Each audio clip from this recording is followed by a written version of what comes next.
نحمده ونصلي على رسوله الكريم سيدنا وشفيعنا وحبيبنا محمد وعلى آله وأصحابه أجمعين.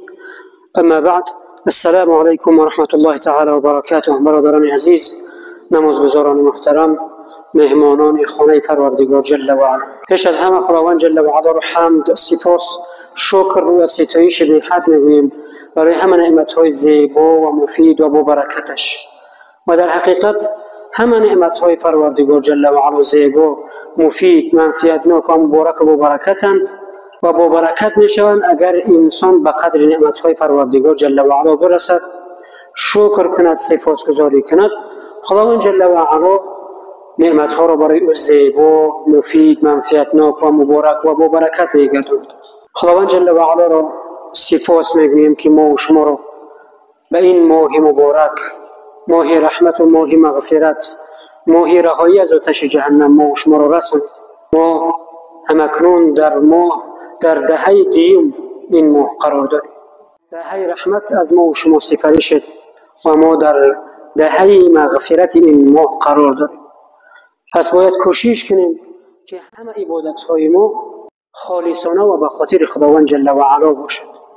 در حقیقت می‌بینیم جوانان چقدر شوق و ذوق و ایمان و تقوایشان چقدر زیاد است، محبت دارند که در نماز تراویح و ختم‌های قرآن اشتراک کنند.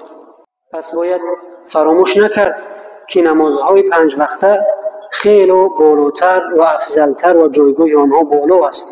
نماز تراویح اگر نماز سنت گوییم، نمازهای شب نمازهای سنتند، اما این 5 گانه نمازها نمازهای فرضند.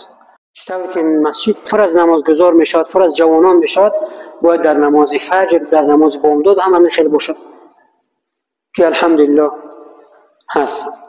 حدیثی از رسول اکرم صلی الله علیه و سلم را میگوییم که امام مسلم در صحیحش تحت رقم 1988 حدیث روایت میکند از پیامبر خدا صلی الله علیه و سلم که میفرمایند: تعرض اعمال الناس فی کل جمعه مرتين. پیامبر محبوبمون گفتند نامه‌های اعمال تمام انسانیت، انسان‌ها، مسلمان‌ها در یک هفته 2 بار نزد خداوند جل و علا عرضه می‌گردد.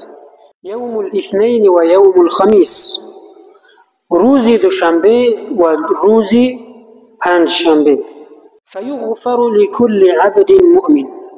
پس وقتی که نامه‌های اعمال بندگان خداوند نزد الله جل و علا می‌روند در یک هفته 2 مرتبه، پیامبر محبوبمون میگوید فیغفر لكل عبد مؤمن، خداوند هر یک بنده مؤمنش رو می‌آمرزد.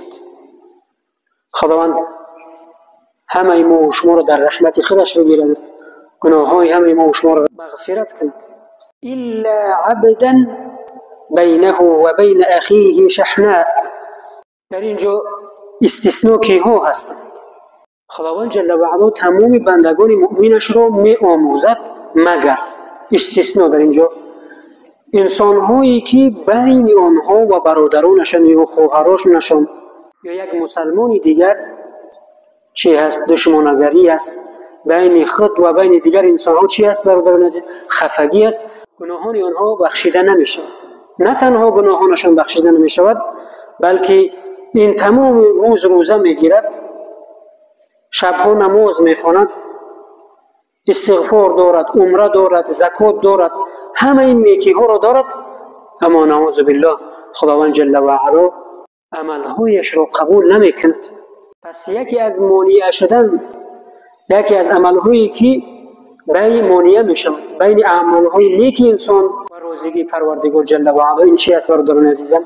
این ناجوری و خفگی کردن است. پس اگر می‌خواهیم رمضان را با تمام کمال، با ایمان و تقوا و رحمت پروردگار و به مغفرت پروردگار جل و علا نائل بگردیم، پس پیش از همه باید یکدیگر بخشی داشته باشیم. انسان‌هایی را می‌شناسیم که با پدر و مادرشون قهری هستند، با برادرانشون قهری هستند، با همسایه‌هایشون قهری هستند.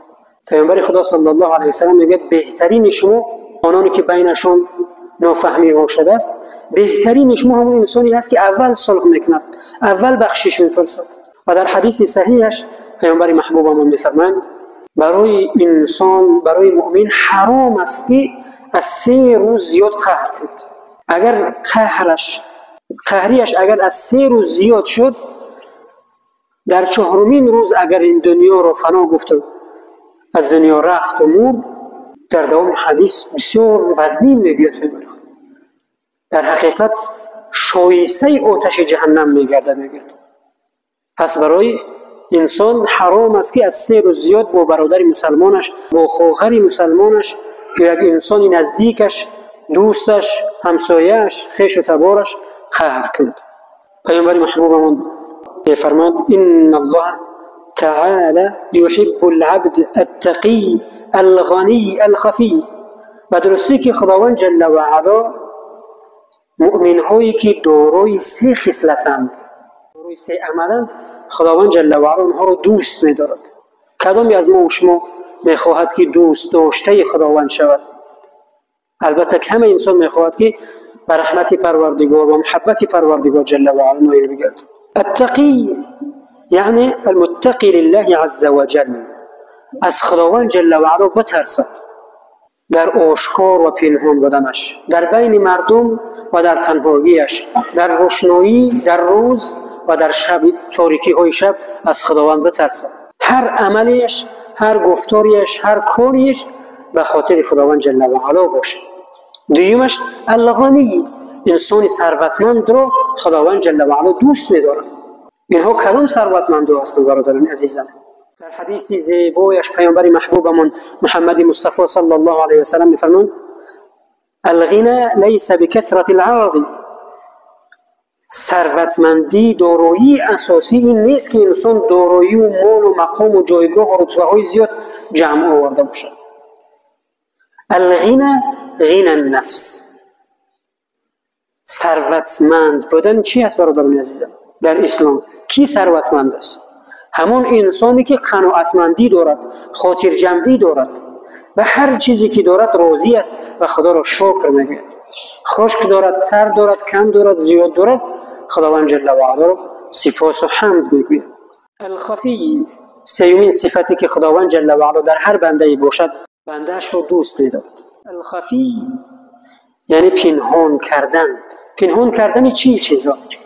پنهان کردن تمام نیکی ها، پنهان کردن خیرها، صدقه ها، پنهان کردن نمازهای نافله شبانه، پنهان کردن عملهای نیک. زکات را باید آشکار داد. ما در یک ماهی هستیم که مسلمانان زکات مالشان را میبرند و مالشان را حلال میکنند.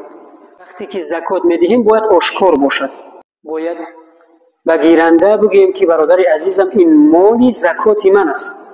اگر مالش به نصاب نرسیده باشد، در حقیقت محتاج باشد یا در قشر انسان‌هایی که باید زکات بگیرد است، پس برای اون حلال است، اون میگیرد. اما یک انسان گفت که زکات من است بگیر، خودش باید زکات بدهد، و این نگاه نکرده زکات یک کسی دیگر رو میگیرد، برای اون حرام قطعی است و این عذاب کلانی دارد. برادران عزیزم، ما در ماه مدرسه هستیم، در ماه تربیه نفس هستیم، در ماه تربیه روح هستیم. باید خودمون رو باید اصلاح کنیم، باید عملها و خصلت‌های زشتمون رو باید ترک کنیم، به سوی خداوند جل و علا بر بگردیم و توبه کنیم. اگر که این فرصت طلایی رو ما استفاده نکردیم، این رحمت پروردگار رو اگر ما به قدرش نرسیدیم و این ماه رو سهلنگاری کردیم، پیامبر خدا صلی الله علیه و سلم بالای منبر برای انسانی که این ماه بالای اون میآید اما به رحمت و مغفرت پروردگار نائل نمیگردد، پیامبر خدا صلی الله علیه و سلم گفتند که رویش در خاک بود. پس برادران عزیزم، دزدان رمضانی رو بشناسید. یکی از دزدان رمضانی برادران عزیزم این شبکه‌های اجتماعی است.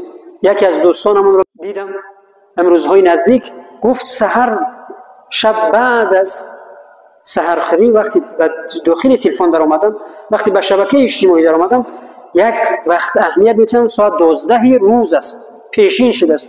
از بامداد تا پیشین تنها ویدیوهای شبکه‌های اجتماعی تماشا کرده است. هیچ، اون همه گناه است. این اسراف عمر است. اسراف وقت است، اسراف رمضان است. این فرصت را از دست می‌دهیم برادران عزیز. و دزدان رمضانی دیگر شبکه‌های اجتماعی و تلویزیون ها و سریال ها است. این سریال بود نشده است که سریال دیگرش می‌آمد تماشا می‌کنه. پس برادران عزیزم، این ماه قرآن است. قرآن بخونیم، معنای قرآن رو بخونیم، فهم قرآن رو برویم و به آن عمل کنیم. و در اخیر دعا میکنم که خداوند جل و علا این ماه مبارک رو سبب رحمت و مغفرت همه ما و شما، سبب نجات از آتش جهنم، سبب رضایت پروردگار جل و علا بگردد. خداوند جل و علا شفاعت رمضان رو، شفاعت روزه رو، شفاعت قرآن رو برای همه ما دست برداشتگان و پدر و مادران ما و گذشتگان و آیندگان ما پروردگار شفاعت این سه رو نصیب بگردان. پروردگار در حالی که رمضان از ما می رود تو خود از ما راضی باشی یا الله. پروردگار از ما قبول فرما، پروردگار از ما قبول فرما، پروردگار جسم و روح و قلب های ما را با نور قرآن پاک بگردان و ما را عاقبت بخیر بگردان و این جمع ما را، جمعی که دست برداشتن پروردگار را مغفرت شده بگردان و عاقبت بخیر بگردان. و صلی الله و سلم و بارک علی سیدنا محمد و علی آله و اصحابه اجمعین برحمتک یا ارحم الراحمین.